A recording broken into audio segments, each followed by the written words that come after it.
Hello everyone, we're getting closer to the end of summer here in Norway and days are getting rainier and rainier, but at the same time my daughter is growing up, which means I have a little bit more free time to get back to vlogging and the type of videos that I really enjoy making. So in this one I wanted to cover a very interesting topic, and that's basically how my app went from making no money at all to making its first $100. It's a very interesting topic for me because I put a lot of work into this app, and I'm pretty sure a lot of you guys are wondering what it is actually like to make something for yourself and try to sell it and make money.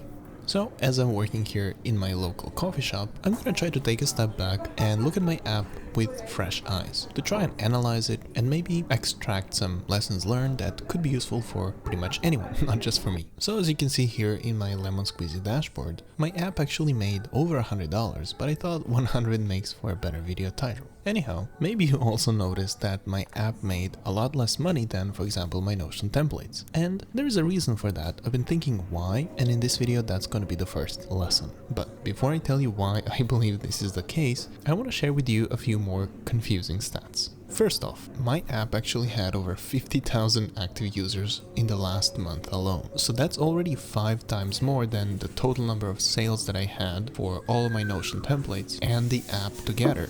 But the second confusing fact is that the price of my Notion template is actually pay what you want, including zero, and still it made over 5 times more money than the app that I made. So, what is the lesson to be learned here? Before I get to that, I don't want to make it sound like I'm complaining, because 50,000 active users is a monumental achievement for me, and I'm really happy about that. This is really the first product that I ever made that had any inkling of product market fit. And I made so many different products before. So what did I change this time? This is a lesson that I learned, and I think it's very valuable to consider if you're thinking or dreaming about making your own app. So before working on this app, which is essentially just a collection of utilities for the Mac, I used to work on so many different projects that were completely unique, something never seen before. Because when you start working on something, the common sense is you need to make something that nobody else made.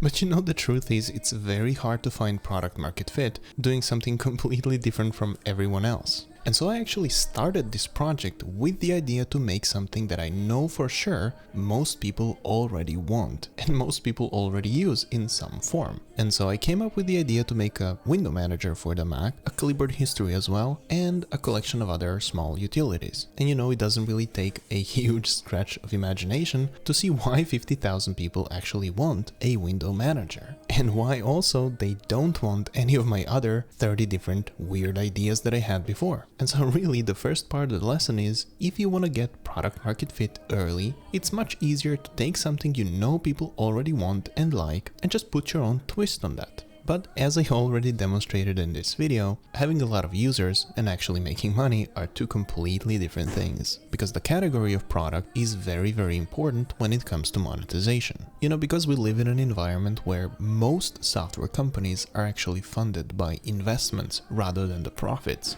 A lot of them are just happy to burn cash for seemingly forever. Like most apps that you use and love today actually never turned a profit. For example, Spotify never had a profitable year. Cloudflare is offering a product that is seemingly too good to be true. And that's because it is. Cloudflare, just like many other companies today, is simply burning cash left and right. And as a result, the expectations of users is that most apps are actually free. And for example, in contrast to that, most Notion templates aren't. And so even though you could technically get a Notion template for free, a lot of people chose to pay, because in that market, it's very unusual to have a free product. And so to try to summarize this first lesson, if I were to start over, I wouldn't choose something that I know for sure other people want. I would try to find something that I know for sure makes money for someone else already and put my twist on that. But this is not the only lesson, there is one more that I think is potentially even more valuable. So you've probably noticed and maybe even were frustrated by the fact that so many people seemingly make money today by selling courses or Notion templates or like digital downloadable products. But why is that? Why are they all choosing that path? Well, in today's world where most algorithms and platforms are pushing short form content the most users are going to discover your product on a mobile device. And there are so few types of products that can equally be enjoyed on a mobile device as well as on a desktop. And this is so critical because the moment you get into this dynamic where a person might see your product on Instagram or maybe YouTube and they think, oh wow, this is really cool, but I'm gonna check it out later when I'm at my computer, you've already lost like 85% of your potential customers, because by the time they get to the computer, they've seen 10,000 other things already and you've lost their interest and they're now thinking about something else. Another interesting dynamic is that most people never pay upfront for an app, whereas it's generally understood that you would pay upfront